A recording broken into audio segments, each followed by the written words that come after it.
Então, na minha avaliação, ou a gente pode ser completamente estúpido, tipo real, aqueles bobões crônicos, ou a gente pode se fazer de bobo para manter a sanidade mental. Eu não sei você, mas eu tô muito cansada de enxergar o quanto as coisas são óbvias e como essas obviedades são tratadas apenas como mais uma matéria de jornal.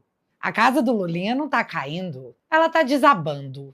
A questão agora são 2 pontos. Quem ele vai arrastar com ele e o que a Polícia Federal fará a respeito. E mais, vamos falar do Alexandre, porque eu não sei o que ele tem, que ele não se controla.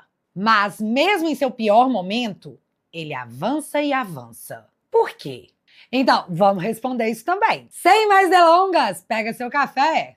Vem cá. Beleza, vamos começar colocando em ordem cronológica? Ontem a Folha nos comunicou que PF pede e Mendonça autoriza inquérito que põe Lulinha sob suspeita de tráfico de influência e cita gabinete presidencial. E eu já vou explicar o que isso significa, mas antes eu tenho que te mostrar outra matéria que também saiu no dia de ontem. PF aciona governo contra medidas de Mendonça no caso do INSS que envolve o Lulinha. Pronto, agora eu vou explicar tudo. A Polícia Federal, aquela mesma que um dia trocou o delegado no meio da investigação e gerou na população a suspeita de proteção ao filho do presidente, resolveu, de repente, ficar muito, mas muito profissional. O ministro André Mendonça, tá de olho, tá cobrando prazo, tá querendo saber quem sai e quem entra na equipe.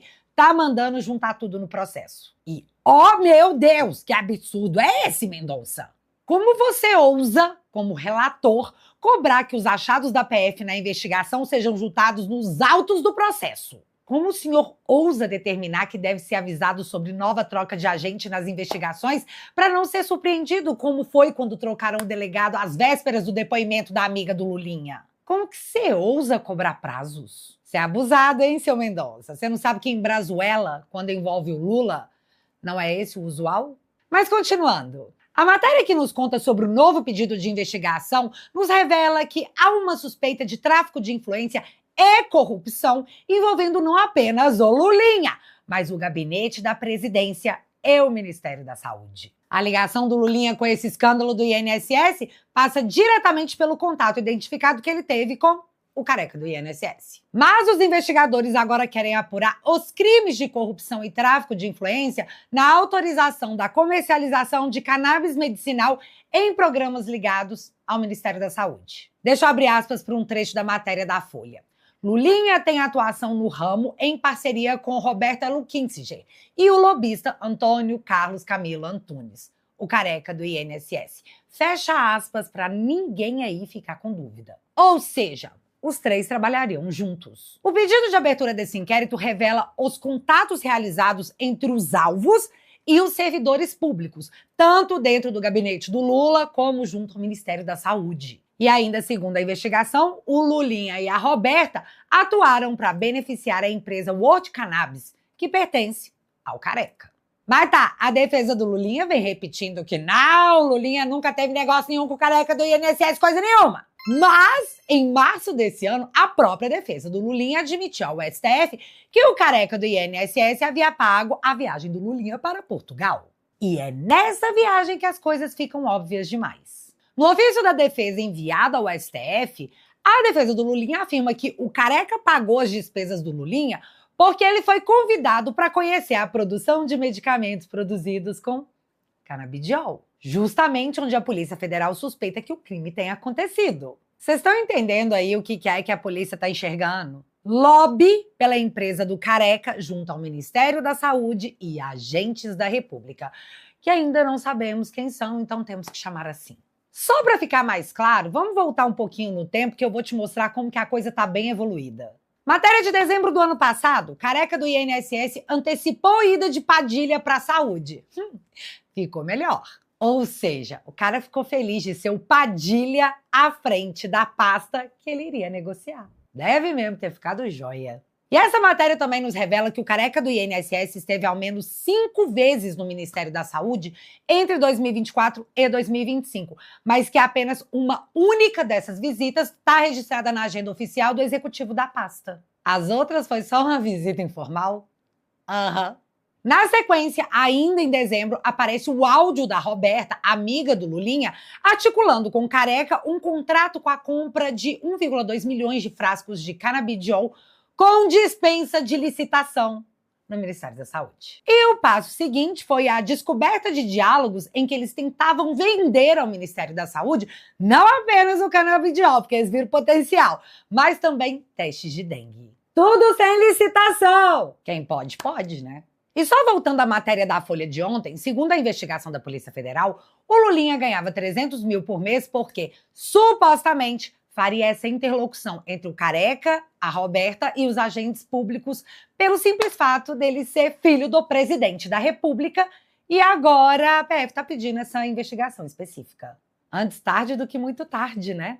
Mas agora vai aí a minha avaliação, que vai juntar as duas matérias de ontem sobre a PF. Essa estratégia parece ser coisa de mestre, porque olha só o nível da sofisticação.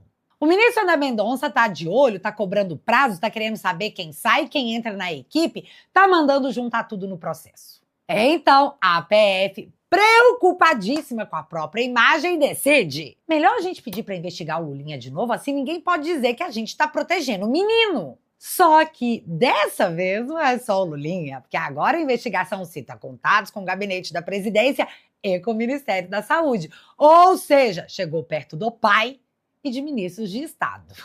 Que coragem, PF, que independência. Que momento. Mas pera, porque no mesmo dia que é revelado que existia esse pedido de investigação em cima do filho do presidente, que é de sexta-feira passada, essa mesma Polícia Federal corre para a Advocacia Geral da União, ou seja, o advogado do governo, do pai do investigado, para pedir: ó, AGU, por favor, dá um jeito de segurar esse ministro Mendonça, porque ele tá atrapalhando o nosso trabalho, vendo tudo que a gente tá fazendo. Oi? Em resumo, juiz, olha aí como a gente é sério, estamos investigando o filho do presidente. Agora, governo do pai investigado, por favor, vai aí e segura o juiz que tá olhando demais. E o juiz que tá olhando demais é o relator do caso. PF. É a democracia em seu estado mais puro. A polícia avança o suficiente para não parecer conivente e, ao mesmo tempo, pede para o governo ajudar a frear quem está supervisionando. Independência com carinho, autonomia com jeitinho, investigação com freio de mão puxado. Só um pouquinho. E se você acha que eu tô viajando nessa minha análise, tem que deixar claro, vozes da minha cabeça, e que também, obviamente, pode estar errada, eu tenho que te perguntar: será que eu tô errada mesmo? Porque vocês lembram dessa matéria aqui? Recado da PF a Mendonça: investigação sobre Lulinha não avança antes das eleições. O recado era pornograficamente claro. Se avançarmos em cima do filho do homem, pode prejudicar o homem. Então, Mendonça! Agora não, tá? Mendonça reagiu pedindo para ver o que a PF estava fazendo nesse processo. A PF respondeu, primeiro pedindo a abertura de inquérito, mas na sequência pedindo para a AGU do Lula fazer alguma coisa sobre o monitoramento do Mendonça, relator do processo. Ah, menino, se fosse filho do Bolsonaro, até o cachorro já tinha tomado busca e apreensão. E se fosse o Alexandre de Moraes o relator, a PF jamais faria piu. Mas sabe qual é o problema? O problema é que o Mendonça já avisou mais de uma vez que ele tá vendo o que todos estão tentando fazer. E decidiu não deixar, tanto que autorizou a investigação contra o Lulinha e mais esses agentes públicos ligados à República. Sim, Lulinha é oficialmente investigado. E não finjam surpresa, porque Mendonça tinha dito em alto e bom tom: e eu não me presto a trabalhos abjetos. Beleza, agora vamos falar de outra coisa e eu quero usar um vídeo para linkar os dois assuntos.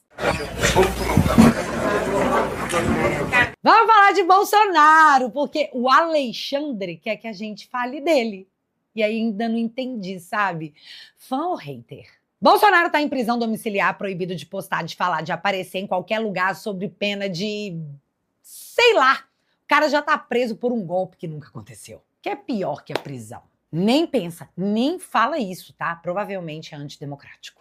Mas enfim, surge um vídeo com a inteligência artificial dele num evento partidário e presta atenção, evento partidário. Não era campanha oficial de ninguém, era só um evento de partido. E sim, faz toda a diferença. E de repente o sistema inteiro resolve tratar aquilo como se tivesse sido um atentado à ordem democrática. Então, ministro Alexandre de Moraes, que nem do TSE resolve se antecipar, se meter onde não foi chamado e montar um dilema clássico de novela das 8. Ou o Bolsonaro sabia do vídeo e aí violou a prisão domiciliar, ou não sabia e aí é o Flávio que usou de fake.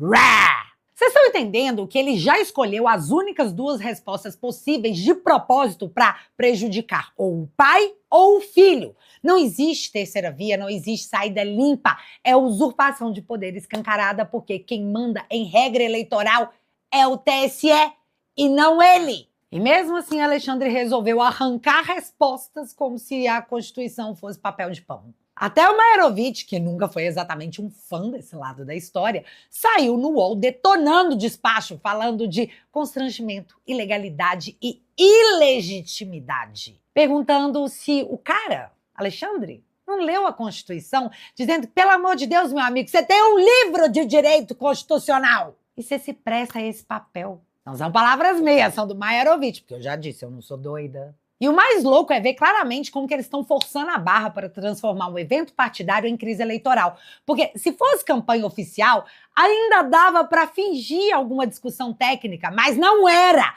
E mesmo assim, presta atenção aqui que é importante. A Globo News coloca a Miriam Leitão para declarar com a maior cara de quem soltou um pum molhado e tem que continuar andando que, se o Moraes não estabelecer limites para o uso de inteligência artificial, o Bolsonaro vai participar da campanha como um avatar.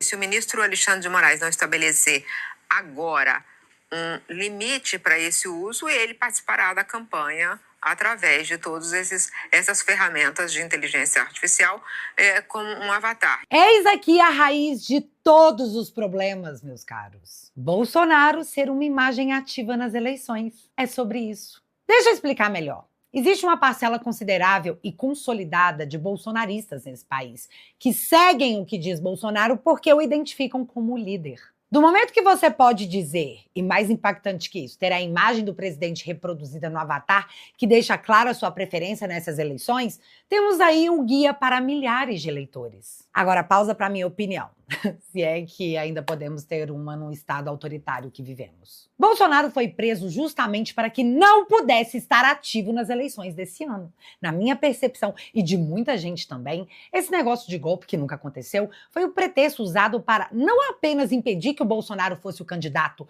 mas também que ele fosse silenciado durante todo o processo eleitoral, deixando seus eleitores desnorteados, causando conflitos até mesmo dentro da própria direita, devido a essa dúvida sobre onde estaria a liderança. Mas se você coloca um avatar do Bolsonaro dizendo o que deve ser feito, acabou.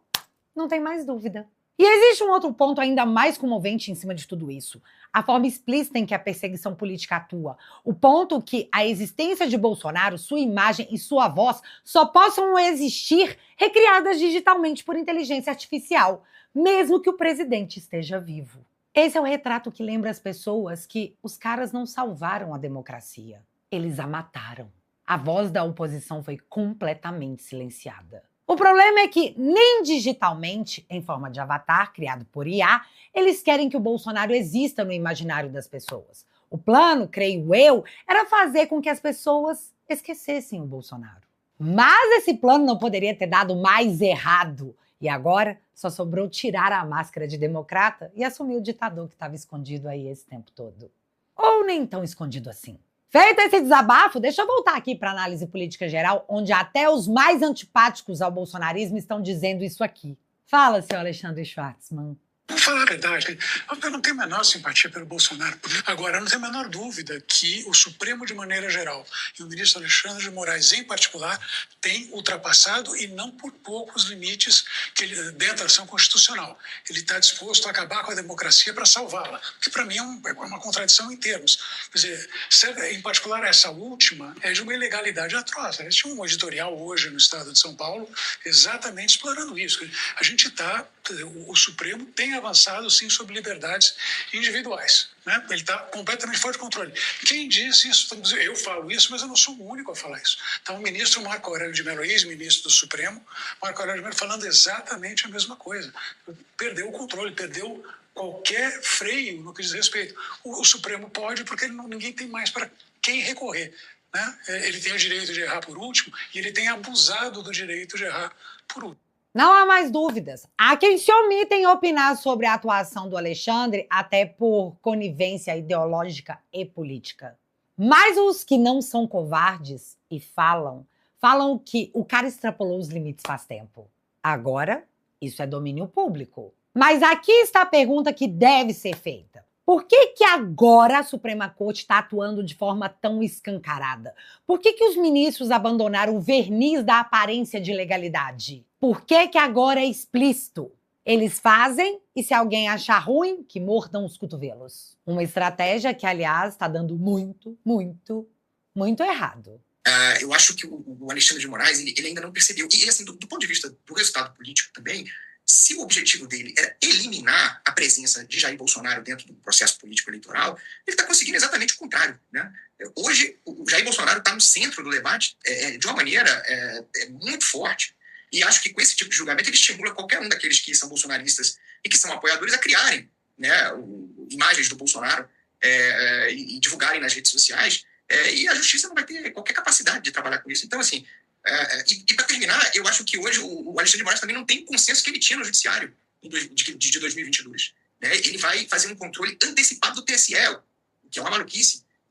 Então, eu acho que ele está avaliando mal a conjuntura e o tabuleiro no qual ele está navegando. Dito isso, vamos de novo. Você já se perguntou por que agora é tão explícito? A resposta para essa pergunta é tão simples que sai no jornal.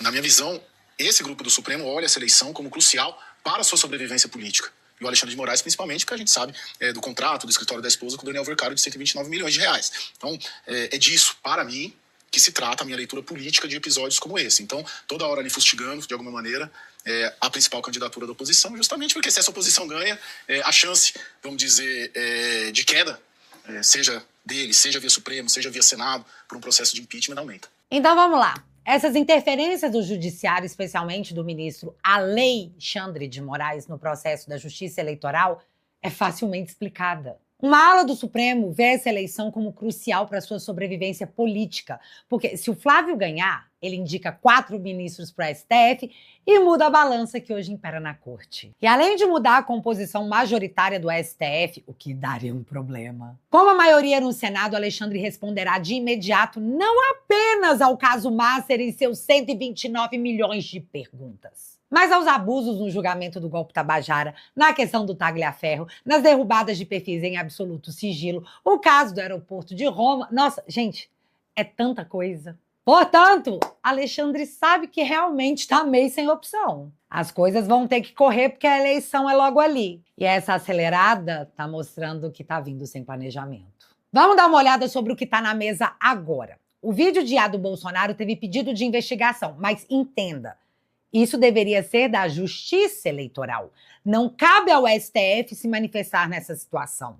E é por isso as denúncias de usurpação de poder do Alexandre de Moraes. Alexandre quer atuar no TSE, ou, ao que parece, usar o STF para pressionar o TSE. Viu como que o imperador preza pelo Estado Democrático de Direito e independência entre os poderes? Todo mundo vê. Mas isso eu não tô tirando da minha cabeça não, tá? Olha só. TSE vê interferência de Moraes e ordem sobre A de Bolsonaro gera mal-estar. E segundo a matéria, tanto ministros do TSE quanto o Ministério Público Eleitoral identificaram que Alexandre atropelou o tribunal ao pedir que Flávio desse explicações sobre questões eleitorais. Porque vem cá, se o STF resolve tudo, a gente não precisa de TSE. Por que a gente tá pagando o TSE, né?